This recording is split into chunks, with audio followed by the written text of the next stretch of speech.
The eyes of the entire globe are about to turn on the tiny little country of Venezuela on the northeast coast of South America.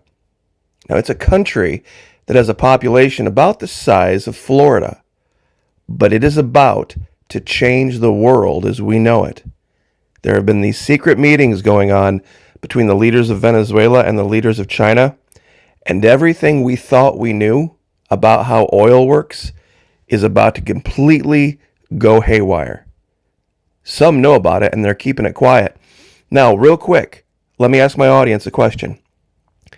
Is it a good thing or a bad thing for the United States for oil prices to go up or down? What is good? What is bad? Well, some might say, in a very simple way, that oil prices go down, price of gas goes down, therefore, that's good for me. But some would say, well, now, wait a minute. The U.S. is an oil-producing country now. We produce all this oil. Don't we want the best price we can get for it? I mean, wouldn't it be better if the price were a little higher? I mean, wouldn't that be better? You see, there's a lie the American people have been told, especially conservatives, for a long time about, giant air quotes, U.S. oil. You see, there's no such thing as U.S. oil. And that's what's going to be exposed by this deal that Venezuela is making with the Chinese. It has to do with the law of supply and demand. Now, this particular graphic, don't read it left to right. I mean, you can, but you can change any one of the factors. For example, if you increase the supply of something, you're going to decrease its value. When there's a scarcity of something, the price of it, the value of it, is going to go up. So whether an oil-producing country actually makes money or not depends on a balance. You see, here in the United States, we live and breathe the use of oil. Well, there's countries in the world that live and breathe the selling of it, not the using of it. And that's the real confusion a lot of North Americans have. There are those that are dependent on oil, not because they need it to use. They're dependent on oil because they need to sell it. Why? Because it finances their country. And something's about to change, and it's going to be huge. Now, real quick, before I forget, I always want to be diligent. And as the Bible instructs us, be thankful and live a life of gratitude. Thank you so, so much. No matter what happens in the world, no matter what changes, I always want to take the time to say thank you every single day that we're here. Those of you who show up, whether you agree or not, whether you like me or not, whether you've showed up at Patreon or not, God bless all of you. I pray for you guys. Pray for me. We're going to need it because our world is going to change in a way that we would never even be able to explain to our grandparents. If you'd like to join us at Patreon, I'll tell you what, these days I sure could use it for sure. $1 per month, even less if you sign even less if you sign up for an entire year. You get a 10% discount, fully refundable first 90 days, no questions asked. Now, people think Venezuela, the first thing that pops in their head is their Saturday morning envisionment of what a bad guy is. Of course, everybody, watched the Saturday morning cartoons, and all the bad guys had mustaches. So, of course, when the U.S. government tells you that Nicolas Maduro, who is a devout Christian, is a bad guy, you look at him and go, oh, yeah, well, he's got a dark mustache, so he must be evil. This is anything but the truth. Venezuelan president hails extensive fruitful outcomes from historic China visit. Now, you'd have to ask yourself a question. Well, why would, Venezuela, sad sack, they can't keep anything together, socialism destroyed, blah, blah, blah. Isn't that funny how we don't hear that in the news anymore? You see, there's a story that's tied directly to this that just happened. The UAW going on strike. It's a targeted strike. It's not really going to affect the major producing hubs of GM or Ford.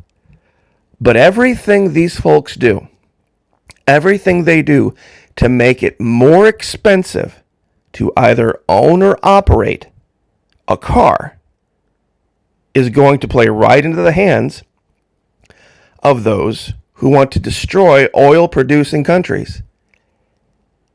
Now think about that. So wait a minute, hold on. That doesn't make any sense, Bucky. Well, think about it. You want a high demand for oil, right? If you want a high demand for oil, What does that mean? Well, there's a high demand for something, the price of it goes down. High demand for something, price of it goes up. Pardon me. So you would necessarily have to increase the supply. Where would that come from? Where would all that extra oil come from? We see that's always been the rule. You see, this strike is not going to affect Americans as much as it will affect people across the globe that live in countries that finance themselves selling oil. You see, yesterday it was 36% hourly pay increase, restored retirement benefits, cost of living adjustments. Well, today it's up to 40% pay raise. This is what they're doing. Now, chaos, it's already been admitted, chaos is the strategy for the UAW's new president. See, he likes the idea of vehicles being very, very, very expensive and unaffordable. What does that mean? Well, that means most people can't afford them. Most people can't afford them. You can't afford to really buy gas for them. Now, think about this for a minute. Who does that really affect? Well, Americans, we're a bit narcissistic.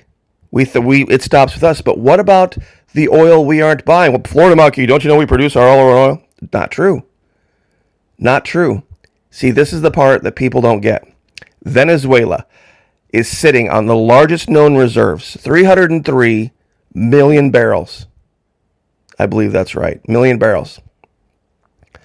Venezuela, Saudi Arabia, and Iran possess. Now, this is what they have. Now, there's three numbers that people confuse. There is oil consumption, oil production, and oil exports. Now, you would think, okay, well, the U.S. uses, right here, 20.48 million barrels per day. That's what we use. Which countries produce the most oil? Well, wait a minute. The U.S. produces only 18.6. So that's about a $2 million barrel per day shortfall, you would think, right? Wrong. You see, the U.S. exports 4.5 million barrels a day. So what you have to do is you have to go find the number here that we have produced, 18.6. We'll call it 18.5 just to make it easy. 18.5, and then subtract the 4.5 million that we sell to other countries. That leaves us 14. But what do we need? 20.48. That leaves us a 6.5 billion barrel shortfall. Million barrel per day shortfall, pardon me. So we're operating in a state where we're exporting oil even though we still need it. Now, what's the big lie? The big lie is that the U.S. does anything. You said that we don't produce anything. We don't. Corporations within the United States do. But as far as trying to compare the effect of oil on economies, it's night and day. See, all the profit taking happens here, not at the level of the people. See, when we go back to our chart here and we look at all these countries, Venezuela, Libya, Nigeria, Iraq, Russia, Kuwait, when they say they produce the oil, they do as a country. Meaning the money that gets the revenue goes right into the government coffers. In the U.S., not the case. In fact, they have armies and armies of lawyers, these oil companies do, to keep that money from going into the coffers of the United States. Now compare this with our $32 trillion debt. Now does it make sense? But what's going to happen? What's going to happen? You see, you think, well, gosh, if Venezuela would ever get back on track, they could flood the market with all of this oil, and it would drive the price way down. Shouldn't that be something you'd want? Well, no. You see, they're not going to flood the market. They're just going to sell it directly to China. In fact, China's going to help them produce it. It's never going to see the open market. But here's the kicker. Top oil consumers, millions of barrels per day. This is going to go up and up and up and up and up and up for China.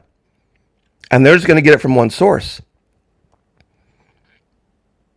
What's that going to mean? They're going to have this massive, highly inexpensive, incredibly inexpensive source of economic growth. That's what's happening with Venezuela and China. And Venezuela is going to get obscenely rich, even providing it at low cost, completely bypassing the U.S. dollar. They're not going to honor the Bretton Woods Agreement.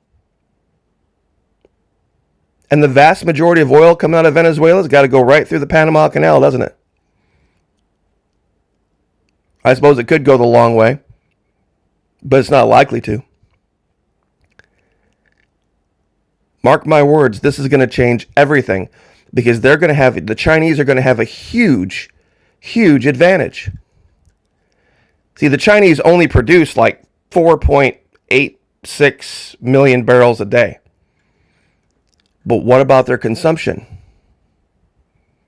Their consumption is 13.7. So they need to get this from somewhere. So if we want to continue to make enemies of China, they are going to feed us our lunch. See, even the Russians have figured this out. The Russians export far more oil than what they need. Far more oil. They export like 6 million barrels a day. I think they need like something around 3. Not even that. I think it's 2 or 3. Same thing with Iraq, but you see, we're never going to see a dime of it. And that, of course, opens up this whole idea of, well, we're not a socialist country. Well, we control the drilling, shipping, storing, refining, buying, selling, trading, and taxing of oil. So, in essence, when you say controlling oil prices, yeah, we do. Yeah, we do. You see, now do the sanctions make sense? Trying to destroy Venezuela, and then Trump sending in the puppet Guaido to try to stand up and take over that whole entire operation.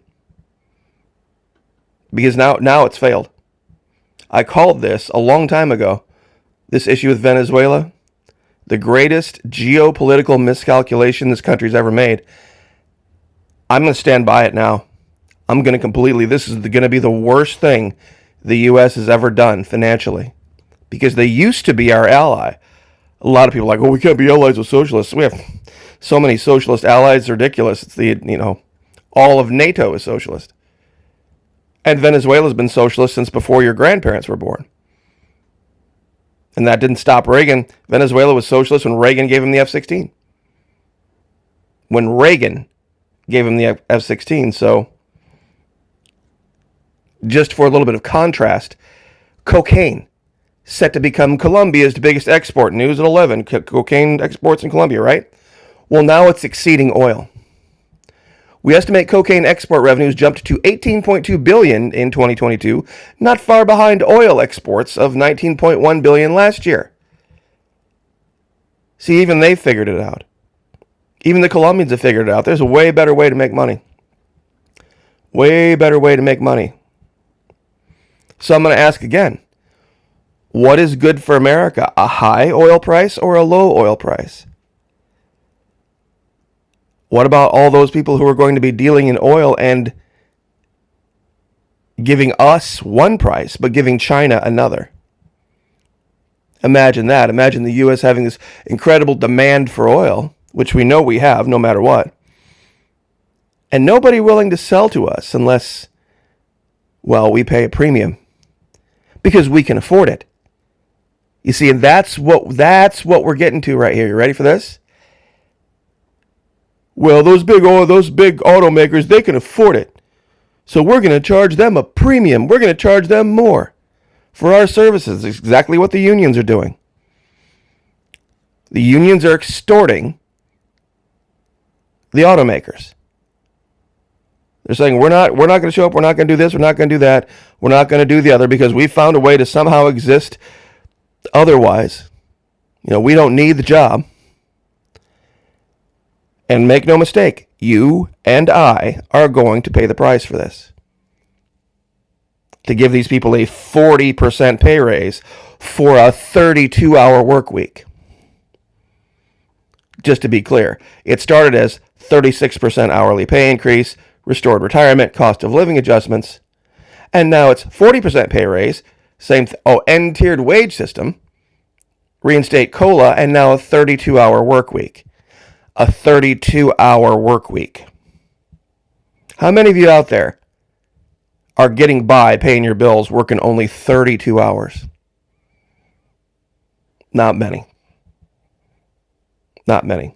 So, I mean, you can have whatever opinion you want on capitalism versus socialism. But when it comes down to a country, an entire country like Venezuela or Finland or any other country that needs oil revenue to finance itself, it's going to do everything it can to keep the price per unit as high as it can. Right? So whose side would you be on in this? Because if you talk about oil prices going up and gas prices then going up, that means, well, people aren't going to be driving as much. People aren't going to be driving as much. People aren't buying as many cars. See, that gives the auto workers, not the auto workers, the automakers leverage. It's like, yeah, demand's going down. We don't need that many of you people anymore. We don't, because demand is going down. So, I mean, we can afford to maybe cut off production for a while. So it's a very, very strange thing. You would see a big automaker like GM, big automaker like Ford, actually saying, you know what? High gas prices actually help us. It's bizarro world. So when I said it's going to turn the world upside down, make no mistake, it's going to watch this country get richer and richer and richer and richer and watch the U.S. get poorer and poorer and poorer by the day. People are going to start to ask questions. How can a socialist country be getting so rich? Well, point them to this video. There's a real good reason why. Basic law of supply and demand. So I'll leave it there. God bless. Thank you guys so much for being here. I very, very much appreciate it. You guys are saving my life. It's making a huge, I keep saying it, it's a giant thing. It's a giant thing. I know $1 a month doesn't seem like it's a big deal, but when large groups of people start working together, like-minded people, it can move mountains. So pray for me. I'll pray for you. Pray for each other. Lift each other up. God bless. Like, share, subscribe, and we'll see you guys next time.